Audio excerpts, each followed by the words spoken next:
places outside the British Empire was it. Okay? Now, I want to ask, what's a direct tax again? Who wants to tell me what a direct tax is again? Real quick. Come on, somebody got up here, so I'm calling it. What is it? When it goes straight back to the person who created the tax? That's exactly right. Now, do you think the American colonies ever paid a direct tax prior to this option here? Think about it. Each colony had to run themselves. Did I said before, did they pay taxes? They did. Where did the taxes go? The people in Georgia, when they paid their taxes, where did the taxes go? Back into Georgia. Back into Georgia. It didn't go to Massachusetts, right? So it was a direct tax to the people who passed the law. And they didn't have any problem paying direct taxes that their own colonial assemblies administered. Colonial assemblies were the law-making bodies of each state. So they paid direct taxes before, but they knew that the tax was going to go to their particular colony, and did they have representation on that tax that went back, as we talked about before? Yes, because they had colonial assemblies with congressmen, giving them some representation. So it wasn't that they didn't like direct taxes, they simply didn't like direct taxes that were going back to Great Britain and doing nothing for them other than, according to the British, protecting them from attack. Nobody had attacked them in 100 years. Would you think that that would be a concern you'd have all of a sudden that you'd want to pay taxes on? Well, absolutely not. Nobody even bothered you in 100 years. Okay? Now, what do you think, Danny, the Americans did get away from this number 3 about paying the taxes on imported goods that didn't come from Great Britain? How'd they get away with not paying that tax? This will get back to you. What? Come on now, you quit answering. They smuggled it in. So the British had to take steps to keep that from happening. So this will answer Courtney's question, because the first thing the British did because of their concern, not Courtney, is he? No, you have to do it twice.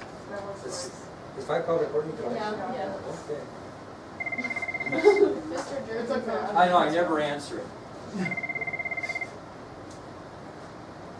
Okay, now, when I get to 5 of those, I'll get $10. So is that 3 more from there? No, that's 5 from there. It takes your name to get up there first. Okay. So, Izzy, this goes back to your situation. So what was the first step the British took to make sure that they did not, the American colonies, not smuggle things in? You said to me what? How did they know it was coming in? So what they do to make sure they knew it was coming in? Well, no, but even if they did, what they have to do physically to make sure? Well, how'd they do it? What? They put British naval patrols in the harbors, and they watched every single ship come in. And when those ships came in, what did they do? They boarded, inspected, and charged them the tax. Right? That's the only way you'd be able to do it, wouldn't it? So they had British patrols in every colonial harbor down the eastern seaboard. They would make sure that nothing got through them that wasn't taxed. Okay, does that make sense? Now, Carter, let's say something got through. Where would be the first place these British officials would check for smuggled goods if they thought maybe they didn't catch every ship in? Well, it's going to get out of the harbor. They're not going to let that stuff stay in the harbor, because then they're going to get caught. So you actually got through the British inspectors. So where did you take it? Probably right away. Well, where at in the colony specifically? Where? So you have this Factory? very close warehouses. They had no factories, but they took them to warehouses, and they stored them in warehouses. So what was the second thing the British did? Is they started inspecting warehouses to make sure there was no smuggled goods. Even if it got past the ships, they were going to make sure they caught it in the warehouses. Does that make sense? So if some slipped by, could you control every ship coming in? Probably not in those days. So the ones they didn't catch, they thought, well, they probably put them in the warehouses. So they would check warehouses for smuggled goods. Now, okay, they got them past the harbor patrols, and they actually got them out of the warehouses. Where was the next place that they checked for smuggled goods, the British officials. So if you got a, what? Personal houses. They would go to personal houses. Very good, my dear. Personal houses. And check to see if there was any smuggled goods. What do they do with these products when they collected the tax, do you think? Don't you think they marked them somehow? So they were looking for ships. They would make sure they had the tax marks they needed. If not, they charged them. They went to warehouses and looked for items that didn't have these marks on them. They went to private homes and looked for items that didn't have these marks on them because they knew it was coming from outside Britain, right? And they even went as far as to do what? To make sure the ones they didn't catch at the port, the warehouse, or the houses got caught. What'd they do? What'd they do to try to help even more catch these smugglers? No? Good get. That's right. They paid snitches big rewards to turn in their friends, neighbors, and enemies that were smuggling. So they put up big rewards that would allow them to even go deeper than personal homes. So revenue collectors enlisted the aid of colonists by offering rewards to citizens who reported smuggling among their friends and enemies. Now, what's that? Couldn't you just duplicate the mark that they? I don't think in those days, I don't think so. But here's a question for you, because we all think everybody's on the same wavelength. Do you think every single person in the American colonies, every American colonist, agreed with the same thing, that they thought Britain was horrible, or do you think there might have been some that were loyal? There were some that were loyal. When we get into the Revolutionary War, those that were even loyal. Even to the end, they were loyal. They were called loyalists. Yeah, we'll talk about that. The bad name wasn't, they called them Tories. But we'll get into that later. But anyway, that was, yeah, there were people that didn't agree with everything. So were there people that would turn them in for money? There were probably people that would turn them in for free. Okay, but anyhow. All right, we're going to end up today by telling you about two more unpopular laws by Parliament that were passed after the Sugar Act. And in my opinion, they passed these more to antagonize the American colonists than anything else. Because they really didn't have to do anything with taxes. They just had to do with, let's tick them off a little bit more. And the first one was the Currency Act of 1764.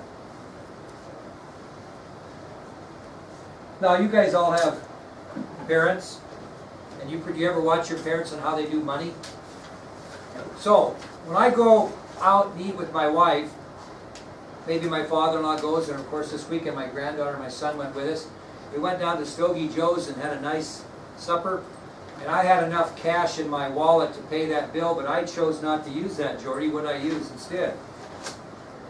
A debit card. Why did I do that? Why did I just use my cash? Well, More money on your card? well, maybe. Why would I not use my cash? Because then it seems like less. It's my cash. I had accumulated that somehow. I'm not, without telling my wife exactly where it came from. And I'm sure my wife stashes a little cash away and whatever. You know what I mean? But I paid with that debit card because I like to keep my cash in case I need it for something. Maybe I'll find something I like and I don't want any record of it on the old debit card. How you doing, Carolyn? And so I like to keep my cash. Well, the Currency Act that was passed by Parliament forbid American colonists to pay their taxes with paper money. They had to pay their taxes with what? The cash I don't want to get rid of, in their terms, was what? Gold and silver. To them, gold and silver was worth more than paper money. You think England wanted American colonial paper money to pay tax, with their taxes paid for? No, they wanted gold and silver because it was worth more to them. And these American colonists were just mad, especially merchants who were forced to pay the English government their gold and silver rather than write them a check or pay with paper money, so to speak, for their taxes. Does that have anything with taxation without representation? In a way it does, the way you pay it, but really it was put in there probably just to antagonize the colonists. Okay, so the Currency Act that was passed by Parliament of 1764 was simply a law that forbid colonies to issue paper money when paying taxes. They had to pay their taxes in gold or silver. And this really antagonized the merchants who absolutely did not want to do that. That'd be like everybody in today's society paying for everything in cash. You're gonna go pay your house payment in cash? No, you're gonna have it automatically deducted from your account or whatever, write a check or whatever. You know, everybody likes to keep their cash. It'd be like having everything paid in cash. People like to be paid in cash because they don't have to claim it on their income tax. But anyway, cash is king. The second act that was very unpopular was the Quartering Act of 1765. The Quartering Act of 1765. Now, this was a law that required the colonists to provide both barracks and supplies for any British troops that were stationed in America. The colonies had to pay for them. Okay, they had to pay for them. Now, why would that upset them? They're thinking to themselves, now I'm paying all these taxes so you can defend me, and now you're making me pay on top of that to house and feed these guys? So the Quartering Act of 1765 was a law that required the colonial citizens to provide barracks, in other words lodging, and supplies, which means food and supplies, for any British troops that were stationed in America. You think those two laws made the colonists happy?